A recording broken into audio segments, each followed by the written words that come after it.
qui se passe dans votre cœur? Qu'est-ce qui se passe dans votre vie intérieure? Vous savez, aujourd'hui et toute cette semaine, nous allons parler de l'importance d'un cœur pur et comment il influe sur notre relation avec Dieu et avec les autres. Je sais que vous allez être bénis.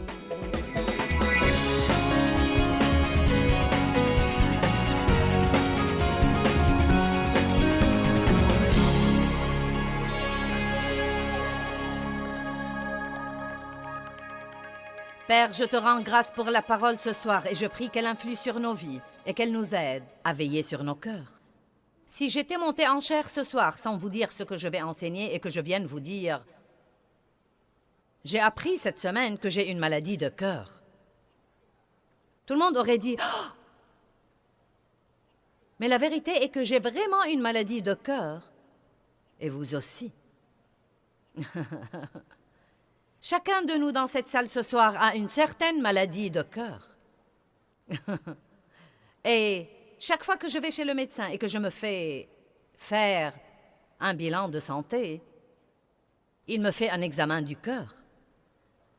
Et je crois que les chrétiens doivent vraiment examiner leur cœur beaucoup plus souvent. Car c'est étonnant, honnêtement et sincèrement, c'est vraiment étonnant ce que nous faisons les choses machinalement et continuons à faire la chose chrétienne que nous faisons. Et pourtant, il s'est glissé quelque chose dans nos cœurs qui nous fait mal et qui fait mal aux autres parce que ce qui est en nous va sortir de nous. Et plus vite vous détectez une maladie de cœur et que vous la traitez, mieux c'est pour vous. Quand nous laissons les mauvaises choses dans notre vie sans surveillance longtemps, elles s'enracinent plus profondément et elles deviennent plus difficiles à traiter. Nous allons passer beaucoup de temps ce week-end à parler de la condition de nos cœurs et nous allons parler de la manière dont Dieu teste nos cœurs également. Et les tests que nous passons dans la vie sont très importants pour nous. Dieu ne joue pas pour voir ce que nous pouvons supporter. Dieu nous fait un test, non pas parce qu'il veut savoir ce qu'il y a en nous, parce qu'il sait tout déjà, mais parce qu'il veut que nous sachions nous-mêmes ce qu'il y a en nous. Et nous sommes parfois surpris par ce qu'il y a en nous. Amen? Je n'arrive pas à croire que j'ai fait ça. Et il veut que nous manifestions ces choses pour que nous puissions nous en occuper et y faire face, et comme ça nous grandissons. La vérité nous affranchit. Nous ne sommes jamais affranchis en vivant dans l'obscurité et en vivant dans la tromperie. Satan est le maître de l'obscurité. Tout ce que nous pouvons tenir secret dans nos vies, Satan peut le contrôler. Mais quand ça sort à la lumière et ça se révèle, si nous le voyons comme il faut et nous laissons Dieu s'en occuper comme il faut, nous passons à un nouveau niveau de liberté et à un nouveau niveau de puissance. Amen? Donc, Proverbe 4, 23. Garde ton cœur en toute diligence et en toute vigilance, car de lui sont les issues de la vie. Maintenant, regardons ça. Il ne dit pas que quelqu'un va garder votre cœur, que Dieu va garder votre cœur, que Joyce va garder votre cœur, que votre voisin va garder votre cœur, que votre pasteur va le garder. Il dit, garde ton cœur. C'est une responsabilité que chacun de nous doit prendre. Et si vous ne retirez rien d'autre de ce message, je veux que vous compreniez que vous avez la responsabilité de garder votre cœur. Et croyez-moi, c'est pratiquement un travail à plein temps. Car on ne sait jamais ce qui pourrait arriver à n'importe quel moment. On ne sait jamais ce que quelqu'un pourrait nous dire, qui pourrait nous blesser, et tout à coup, nous aurons une blessure là-dedans que nous devons traiter. Nous ne savons pas quand quelqu'un va nous décevoir, nous trahir ou nous laisser tomber. Nous ne savons pas, n'est-ce pas? Nous ne savons vraiment pas ce que tout le monde fera. Et donc, nous devons constamment travailler avec le Saint-Esprit pour garder nos cœurs comme il faut. Ceci pourrait être, pour certains d'entre vous, un des séminaires les plus importants auxquels vous auriez jamais assisté. Parce qu'il n'y a rien de plus important que notre vie intérieure. Il y a eu une poignée de choses qui ont vraiment changé ma vie spirituelle avec Dieu. Quand j'ai été régénérée et rempli de l'Esprit quand j'ai appris l'importance de chercher la face de Dieu et non seulement sa main. C'est très important d'arriver à ce point car ce qui est précieux, c'est la présence de Dieu et non seulement ce qu'il peut faire pour nous. C'était important pour moi, mais une autre de ces choses était la vie intérieure. Apprendre que ma vraie vie est en fait la vie qui est en moi. Le saviez-vous? Ce n'est vraiment pas... La vie n'est pas vos circonstances. La vie n'est pas la maison que vous habitez ou le travail que vous avez ou l'argent que vous avez à la banque, car vous pouvez avoir tout ça et être très malheureux. Le monde est plein de gens riches et malheureux. Plein de gens prospères et malheureux. Plein de gens qui vivent dans de grandes maisons et qui sont malheureux. Et je ne sais pas, vous savez, il n'y a pas de mal à jouir des meilleures choses de la vie. Dieu veut vous bénir, mais ce n'est pas votre vraie vie. Votre vraie vie, c'est la vie qui est en vous. Et c'est étonnant ce que vous pouvez être heureux au milieu des pires circonstances possibles et combien vous pouvez être paisible au milieu du désarroi qui sévit dans le monde aujourd'hui si vous savez garder votre cœur dans la condition qu'il faut. Quelqu'un peut dire amen à ça?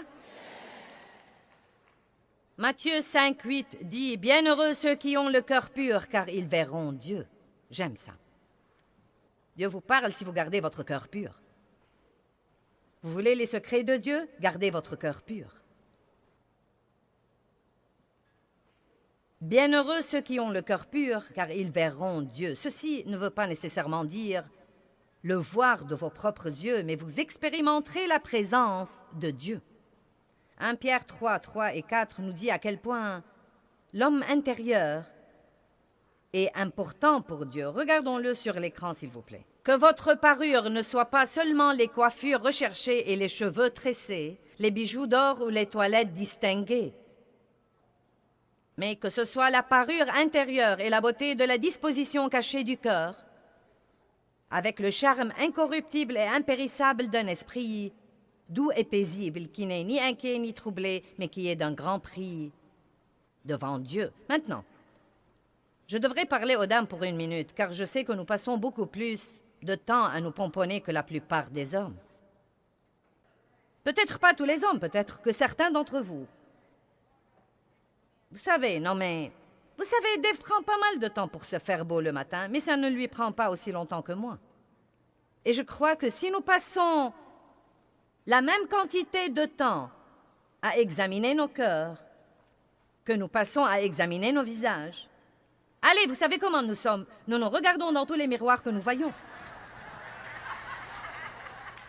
Vous portez un miroir dans votre sac à main. J'ai sorti le mien il y a quelque temps. Je me suis regardée avant de sortir ici. Je me suis habillée à l'hôtel, je me suis regardée dans le miroir, j'ai examiné mon collier, ma tenue, j'ai tout examiné. Vous savez, examiner. Nous vérifions toujours. Et ici, il y a un miroir dans la chambre verte. Je ne sais pas pourquoi on les appelle vertes, elles ne sont jamais vertes. Et un miroir là, examiner.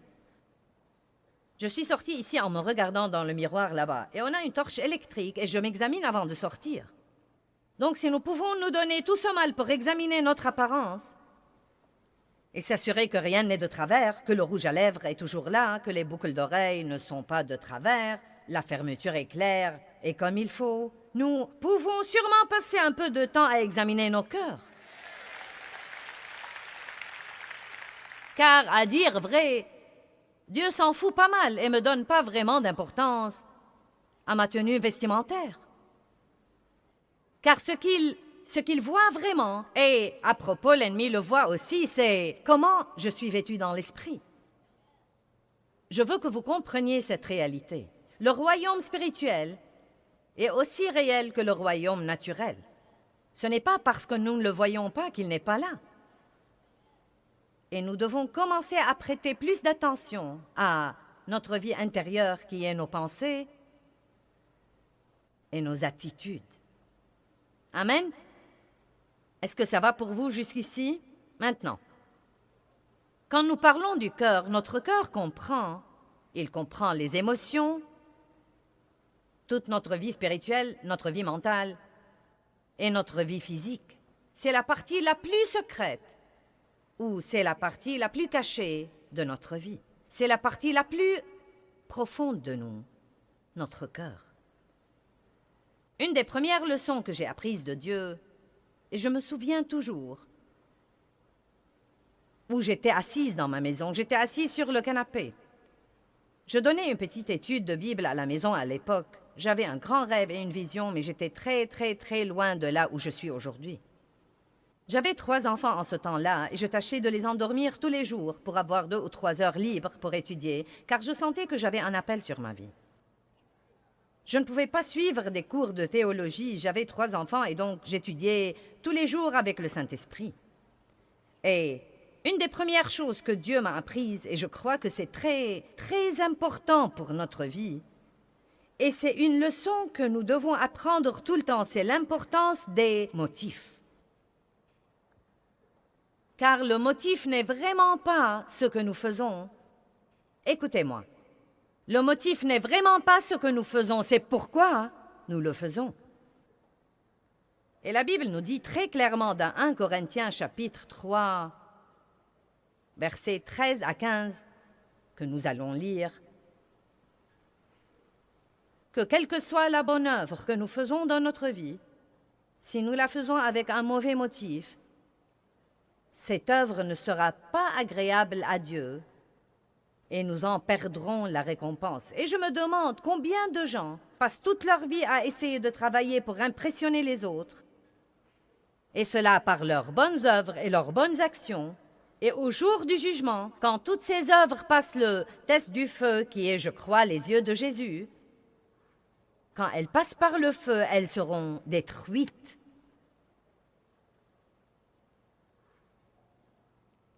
« 1 Corinthiens 3, 13.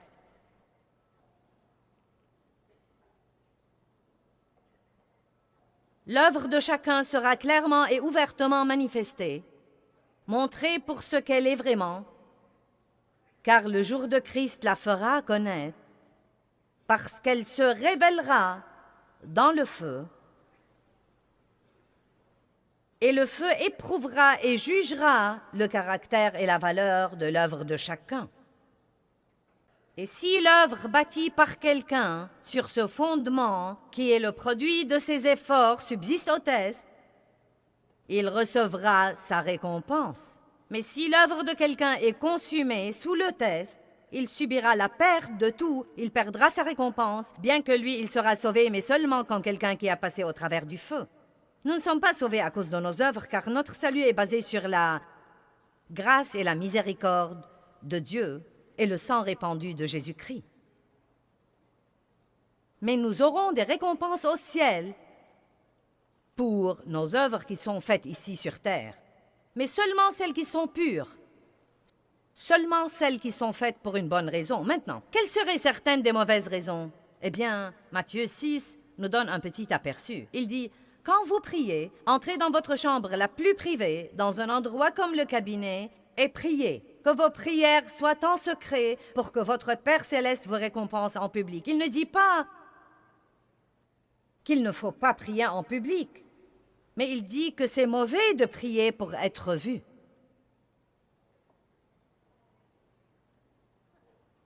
Et il dit que quand vous faites de bonnes œuvres, ne les faites pas pour que les autres vous apprécient.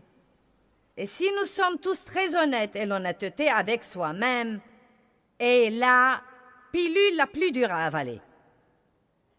Quand vous venez à un message comme ça, je sais que vous pensez déjà à tous ceux que vous auriez voulu qu'ils soient là. Vous vous dites: « Oh mince alors! Si un tel était ici, ou si je pouvais faire venir mon fils ici, si je pouvais faire venir mon mari ici ce soir. » La bonne nouvelle est que vous êtes ici. Dieu vous a fait venir ici, et ceci est pour vous. C'est très facile de faire face à la vérité de quelqu'un d'autre. Ce n'est pas très facile de faire face à notre propre vérité. Mais si nous pouvons le faire, nous pourrons passer à un nouveau niveau. Donc si nous sommes honnêtes avec nous-mêmes, nous devons admettre que, au moins jusqu'à ce que nous apprenions mieux, et il faut pas mal de matchs de catch avec Dieu pour apprendre mieux, nous voulons nous impressionner les uns les autres. N'ayez pas l'air si innocent. N'essayez même pas ça avec moi. Vous avez tous fait comme ça. Je suis arrivée pendant les 3 dernières années à la conclusion que nous ne saurons jamais ce qu'est la liberté jusqu'à ce que nous n'ayons plus besoin de nous impressionner les uns les autres.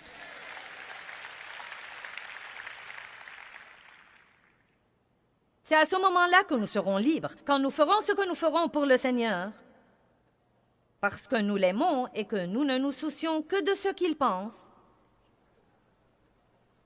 et que nous ne nous laissons pas entraîner par ce que tous les autres pensent de ce que nous faisons.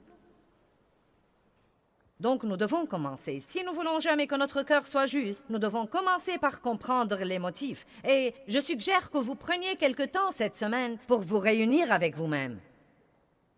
Prenez rendez-vous sur votre agenda.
Réservez une demi-journée avec vous-même.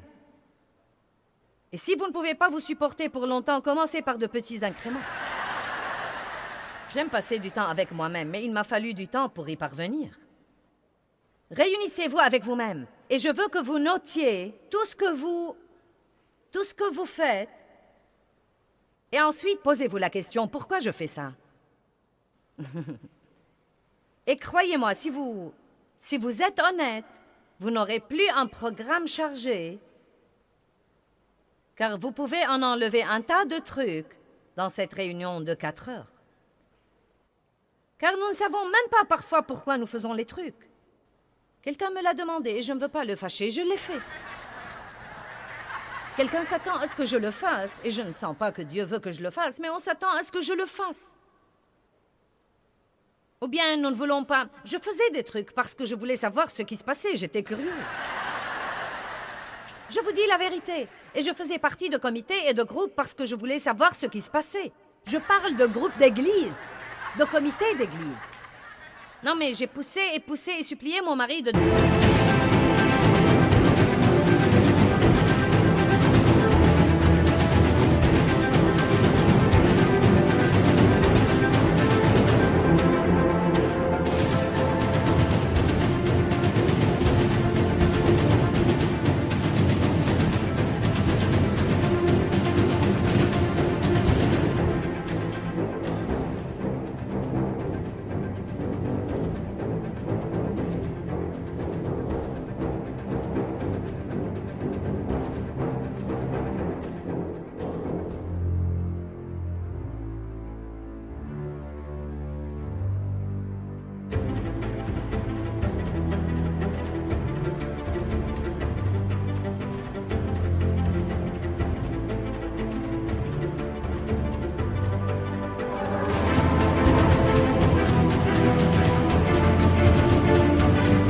devenir un aîné dans l'Église.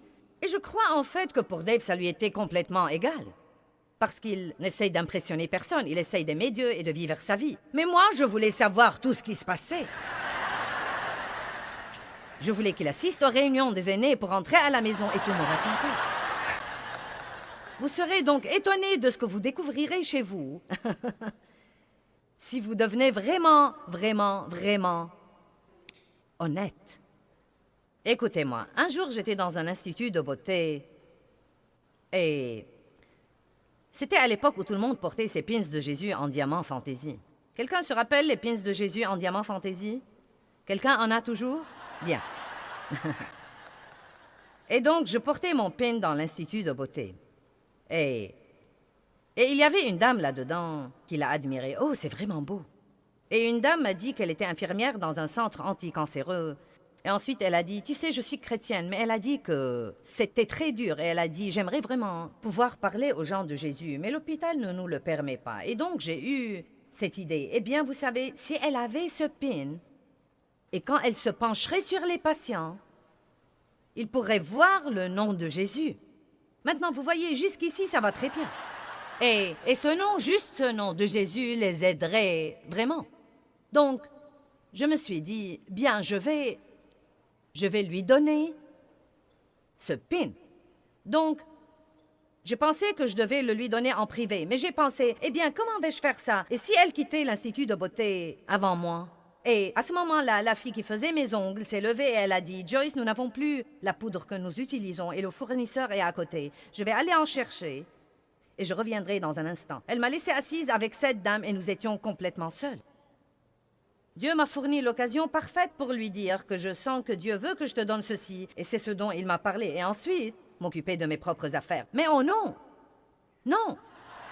Je devais attendre le retour de l'autre dame, car j'avais ce débat dans ma pensée. Eh bien, vous savez, il lui serait très utile de me voir donner ce pin, et elle comprendrait sûrement que le don fait partie de la vie chrétienne, et ceci pourrait l'aider à donner. J'étais vraiment une femme si charnelle et si stupide. Et quand j'ai quitté le magasin, Dieu m'a dit, j'espère que tu as aimé ça, car c'est toute la récompense que tu auras. Ensuite, je me suis rendu compte. C'était charnel, charnel, charnel, charnel. Et je suis sûre que vous n'avez pas besoin de réfléchir longtemps pour trouver quelques trucs comme ça dans votre vie. Nous voulons être vus. Nous voulons être remarqués. Nous voulons être appréciés. Nous voulons être remerciés. Nous voulons que quelqu'un nous applaudisse et nous récompense. Et tout ceci est très bien si Dieu vous le donne. Mais si vous trichez pour l'avoir, vous perdez.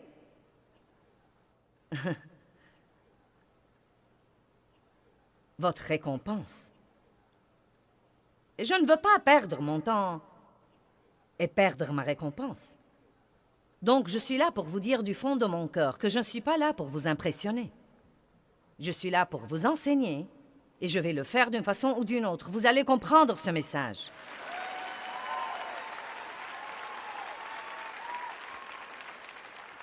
Maintenant, nous allons commencer à parler des différentes maladies de cœur. La première maladie de cœur dont je veux vous parler est la dureté de cœur. La Bible a en fait beaucoup à dire d'un cœur dur. Hébreux 3, 7, 8. C'est pourquoi, selon ce que dit le Saint-Esprit, aujourd'hui, si vous entendez sa voix, n'endurcissez pas vos cœurs comme lors de la révolte d'Israël, où ils m'ont provoqué et irrité le jour de la tentation dans le désert. Quand vous endurcissez votre cœur, vous entendrez ce que vous voulez entendre et non pas Dieu. En l'endurcissant et en ne réagissant pas à la voix de Dieu, vous aurez l'audition sélective. Vous serez atteint de la surdité spirituelle. Et vous voulez toujours que Dieu vous parle et... Il vous parle, mais vous ne voulez pas entendre ce qu'il a à dire. Quand vous endurcissez votre cœur, il vous sera difficile d'avoir la foi enfantine et de croire vraiment Dieu. Il est très important de garder un cœur tendre devant Dieu. Nous avons chanté un cantique qui dit « Brise mon cœur avec ce qui brise le tien ». Et je crois que nous devons demander à Dieu d'attendrir nos cœurs. Et j'ai pensé à l'attendrissement du cœur. Et il y a deux moyens pour avoir ceci, et l'un d'entre eux est beaucoup plus préférable à l'autre. Si je veux attendrir une pièce de viande, je peux utiliser un couperet. Et j'y ai pensé trop tard. Je voulais l'avoir ici, mais je n'ai pas eu le temps de me le procurer. Je vous prie donc d'utiliser votre imagination. Non, mais je voyais ma mère à l'époque où j'étais enfant. Peut-être qu'on n'avait pas d'autre moyen pour attendrir la viande, mais elle achetait une pièce de viande et elle prenait ce couperet et elle l'abattait, elle l'abattait. Eh bien, il y a un autre moyen pour nous attendrir. Et c'est la méthode de mariner. Je connais quelqu'un qui cuit le meilleur steak que j'ai jamais goûté de ma vie et il le met à mariner dans quelque chose toute la journée. Et quand je mets mon cœur à mariner en présence de Dieu, il devient vraiment tendre. Car vous ne pouvez pas fréquenter Dieu pour longtemps et ne pas lui ressembler. Donc je préfère la méthode de mariner. Mais si vous ne voulez pas passer du temps avec Dieu et vous ne voulez pas prendre le chemin facile, Dieu peut vous arranger des circonstances. Et quand vous aurez fini, vous sentirez que vous avez suivi le processus du couperet. Quelqu'un est avec moi là-bas? Bien. Mais nous devons veiller à garder nos consciences ainsi que nos cœurs tendres à l'égard de Dieu.